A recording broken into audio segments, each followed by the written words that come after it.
Welcome back. I'm Jerry Bowyer. This is Night Talk. I'm your guest host this evening. Ron Morris is here from Pittsburgh Business Radio, Father Jay Geisler from St. Stephen's Episcopal Church, McKeesport, and Mark Laskow from Great Court and Company. And Mark and I were just having a fascinating discussion over the break, and I hope we have a fascinating discussion now about what scenario we're in now. And I think your view is similar to mine, which is that probably the closest historical analog is America in the 1970s. That's right. A shock. A stock market decline, but then an inappropriate public policy response, government action, that just drags it out, just sits on the economy and productivity and drags the thing out. That was what was wrong with the 70s, is it was a long haul. But, as Ron said, good things came of it, but at an individual level it was hard to respond to that. Yeah. Look, you can, in an adverse environment, people with wisdom can do well. But an adverse environment means most people won't do well. So you want to be the person who does well, and actually help the society. That's because right. Look, the way we get, let's say we're going to get up to a 9 or 10% unemployment rate. Seems reasonable, right? Right. So how do we get back down to a 4% unemployment rate? It's not going to be J.P. Morgan. It's not going to be the big old. It's not going to be U.S. Steel.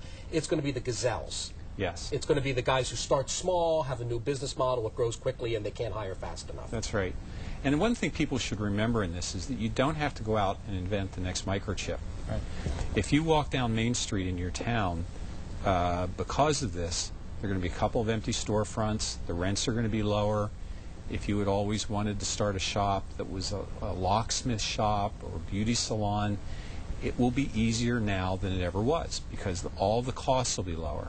If you need somebody to work with you, they're going to be more available to you. They're going to work for something less than they would have 2 years ago. That's bad in one sense. It's bad because they're going to be paid less and the landlord's collecting less. But your opportunity can really be very simple. This is the best time. You hit it right on the head, Mark. All the costs have gone down, Right. and yet the demand, if you pick the right niche, Right. is the same. So, I mean, you mentioned, I still pay the same amount of money, sorry, Mark, for my haircut, okay? It came to me late in that statement. I couldn't back out of that. That actually is the first time anybody's ever made fun of my hair. I can't imagine. Anyway. Or lack thereof. But it's still $25 for a haircut, or whatever I pay the guy. Pay Jerry Vitale. I want to make sure he gets credit. Right. But the fact of the matter is that if I wanted to compete... Does that include tip? That includes out the door. Okay, Dealer, plate, $25. Okay, got it. undercoating, Right. you name it.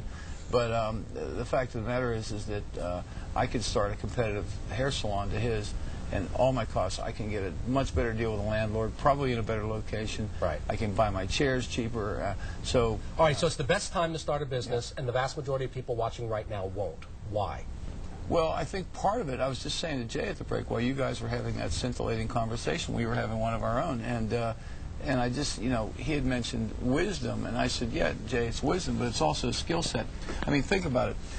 The guy that's been flying a desk in a corporation, for example, has no skill set, no hunter-killer skill set. He can't go out and kill his own food and bring it back and skin it. Doesn't know how to do it. Right. Probably hasn't done that in 30 years. Right. Okay. He has some hyper specialty. He knows how to meet with boards. He knows how to meet with bankers. And I remember I got a have resume lunch. from a guy once, and he had been with a big oil company, and at first it looked like he was a lobbyist, and I said, so it's lobbying? And he said, no, I was the guy, the lobbyists were here, and I was the guy who communicated with the lobbyists, so you don't know how to lobby, and you don't know how to do PR. You and can't you can't define type, what you did, right? yeah. So you have you knew that part of the manual for that company. That's not going to make sense outside of that company. What I've seen resumes in this particular recession. I've seen so many resumes, and I read them, and I'll give them to Donna, and I'll say, you know what this resume says this guy does? And she say, what? It says he's overhead. Okay. It should just be stamped overhead. Right. And that's who should be.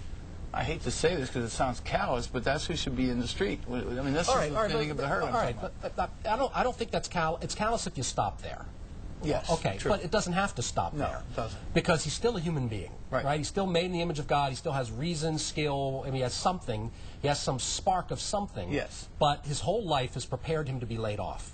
Yeah. Right? So something has to be like twisted or untwisted and fixed. So, Jay, that's what you saw on the human scale. Someone is working for a giant steel company, and they know their one tiny little hyper-specialized deal. They can't do anything else in the world, and now all of a sudden they have to go out there in a completely open market and do something that maybe, you know, a tenth of the prestige and a half of the money and a different skill set. So there's got to be an enormous amount of sort of emotional trauma in retooling in something like that. Absolutely. I mean, I saw it with my father, who was a general foreman, which in the steel industry was a pretty good job. Yeah. And I can attest to that, having worked in the mill. Yeah. But at the age of 52 to 55 in there, he goes back to community college. I mean, that's the kind of initiative it takes. I'm going to do something different. Now, he said that he made a third of his income for the rest of his life. Is that a humiliation? And I was going to say, not only initiative, but he was able to swallow his pride. See, that's what I'm getting at. Yes. Right. Well, and may I point out that he managed to get us through college without any debt through that. And I mean, we changed things. My mother went back and became a nurse at a nursing home at night. She had been basically, when the kids were being raised, she was a full at home. So we all did something. I remember we painted houses. Talk about entrepreneur. Under the table, we were going to lose our house. The mortgage was due, and I was in the Brackett Seminary for 4 years. I didn't have any health benefits. I mean, it was tough. Right. And I remember that second summer, we painted houses. We went out. That's about as entrepreneurial as you do. We went out there, and we were willing to paint houses cheaper than anybody else. We had no insurance. We had no overhead, but we paid our mortgage that summer, and we were able to get over it. But that's the kind of initiative you have to make at this thing. And I think that for a lot of people, they don't fear hunger so much as they fear the loss of social status. Yes. Are they going to end up saying, "Do you want fries with that?" Right. And they want to know how far that goes, and that's something that they just, all of us, right? The thought of taking something that's a social status step downward is very traumatizing to people, and yet that might be the only survival skill. That might be the most important survival skill.